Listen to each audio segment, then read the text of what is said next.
Folk singer Mangli ఈవిడ తన birthday party చేసుకుంటూ పోలీసులకి దొరికిపోయింది.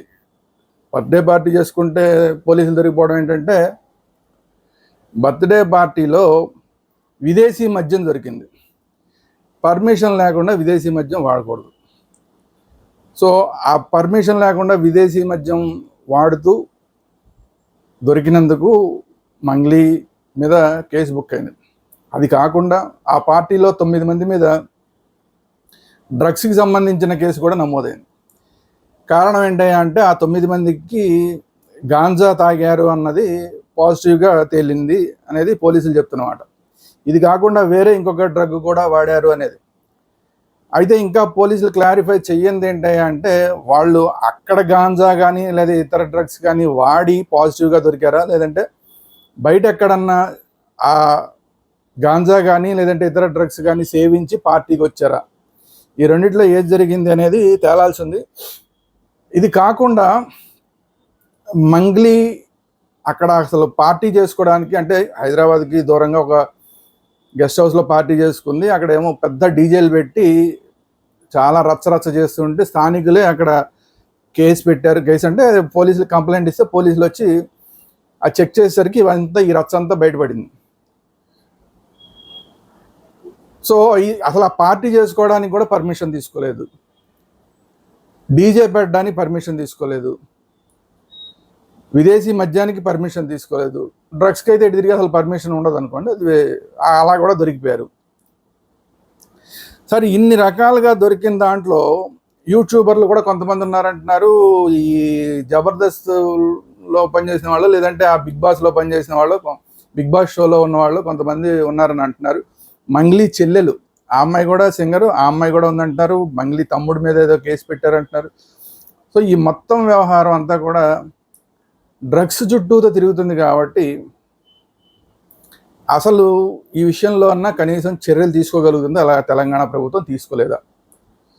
ఇది $1 మిలియన్ క్వశ్చన్. ఊరికే పైకి మాత్రం చెప్తారు, రేవంత్ రెడ్డి గారు కూడా చెప్తారు అసలు డ్రగ్స్ అనేది హైదరాబాద్లో చుట్టుపక్కల అసలు తెలంగాణలో ఉండటానికి వీలేదంటారు.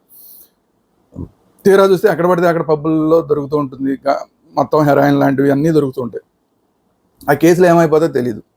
ఇలాంటి సెలబ్రిటీలు, సింగర్సు, ఆర్టిస్టులు, ఇలాంటి వాళ్ళందరూ కూడా వీళ్ళు చాలాసార్లు దొరుకుతున్నారు. మళ్ళీ ఆ కేసులు ఏమైపోయినా తెలియట్లా. రేవంత్ రెడ్డి గారికి సిన్సియారిటీ ఉందా లేదా? ఎందుకంటే ఇలాంటివి వచ్చినప్పుడల్లా కూడా ఎవరో ఒకళ్ళు వెనకాల నుంచి మంత్రులు, లేదంటే ఇంకా ఇంకొకళ్ళు ఎమ్మెల్యే స్థాయిల వాళ్ళు, మంత్రి స్థాయిల వాళ్ళు, లేదంటే ఇంకా వేరే వాళ్ళు సినిమా ఇండస్ట్రీలో పెద్దవాళ్ళు ఫోన్ చేస్తారు. ఫోన్ చేయగానే అక్కడి నుంచి నెమ్మదిగా ఆ కేసు నెమ్మదిగా డైల్యూట్ చేసేస్తారు పోలీసులు. ఇది మనం చాలాసార్లు చూసాం. కనీసం ఇప్పుడు ఈ మంగ్లీ మీదన్నా చర్యలు తీసుకోగలుగుతారా?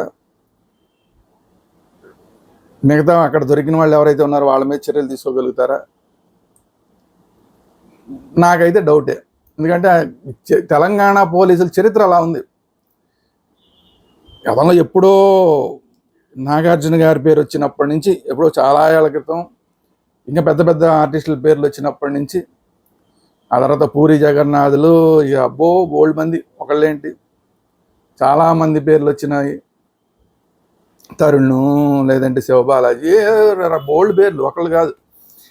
ఆ తర్వాత మళ్ళీ అది ఫస్ట్ నాగార్జున గారి కేసు డైల్యూట్ అయిపోయింది. తర్వాత కాలంలో ఈ శివబాలాజీ, తరుణ్, పూరి జగన్నాథ్, ఇలాంటి వాళ్ళ ఓ బ్యాచ్, ఓ సెట్ దొరికారు, అది డైల్యూట్ అయిపోయింది. ఆ తర్వాత ఇంకొక సెట్ ఒకసారి దొరికారు, అవి డైల్యూట్ చేశారు. ఇప్పుడు వీళ్ళు ఈ మంగ్లీ బ్యాచ్, ఇలా ఒకటేంటి ఇంకా చాలా ఉన్నాయి, మనకి గుర్తు తెచ్చుకుంటే చాలా ఉంటాయి. ఏ కేసు కూడా ఇప్పుడు దాకా ప్రూవ్ అయింది లేదు, కేసులు శిక్ష పడింది లేదు. మరి ఈ కేసులో ఉన్నా ఏమైనా చేయగలుగుతుందా, చేయలేదా? ముఖ్యమంత్రి గారు రేవంత్ రెడ్డి గారు తన చిత్తశుద్ధి నిరూపించుకోగలుగుతాడా, నిరూపించుకోలేకపోతాడా ఏంటనేది చూడాలి. ఊరికే పై మాటలు మాత్రం చాలా చెప్తుంటారు రాజకీయ నాయకులు. తీరా ప్రాక్టికాలిటీకి వచ్చేసరికి అన్నీ పక్కన పడేస్తారు. చిన్న చిన్న వాళ్ళ మీద కేసులు పెడతారు, పెద్ద పెద్ద వాళ్ళేమో వదిలేస్తుంటారు. ఇది కామన్గా జరుగుతుంది. మరి రేవంత్ రెడ్డి గారు ఈసారి ఏం చేస్తాడో చూడాలి.